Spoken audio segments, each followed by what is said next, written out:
మనమైతే హైదరాబాద్కి వెళ్ళిపోయామని చెప్పి హనీ పాపని నమ్మించేసి లోపలికి వచ్చేసి టెడ్డీ బెడ్ డ్రెస్ వేసుకొని బయటికి వెళ్ళిపోయి అయితే నైస్ గా కూర్చోన్నాం అనమాట. ఏం తెలియనట్టుగా హనీని తీసుకెళ్లకుండా నేను ఒక్కనే హైదరాబాద్కి వెళ్ళిపోయాని చెప్పి హనీ పాప అయితే ఏడుపుకి లేచింది అనమాట. మా అమ్మ నిన్ను మాల్కి తీసుకెళ్తా అని చెప్పి నీట్ గా రెడీ చేసి ఒక మైక్ కూడా పెట్టేసింది. మైక్ చిన్నది అవడం వల్ల హనీ పాపకి అయితే తెలియలేదు అది ఉందని. చాలా సేపు వెయిట్ చేసిన తర్వాత మేడం గారు అయితే వచ్చారనమాట. నైస్ గా నన్నైతే తీక్షణంగా పరీక్షించారు. అసలు ఏంటిది ఇక్కడ ఎందుకు ఉంది అని చెప్పి.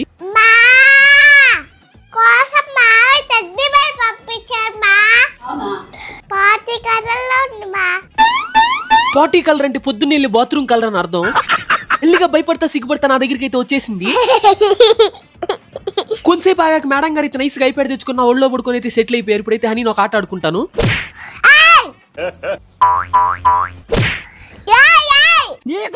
ఏం చూసారు? ఆ తర్వాత చీప్ రికార్డ్ తీసుకొచ్చింది, మా అమ్మని తీసుకొచ్చింది. ఇది మొత్తం లాంగ్ వీడియోగా అప్లోడ్ చేసి కింద లింక్ మీద క్లిక్ చేసి ఫుల్ గా వేసుకోండి. అలాగే షార్ట్ కూడా లైక్ చేయండి. ఉంటా బాయ్.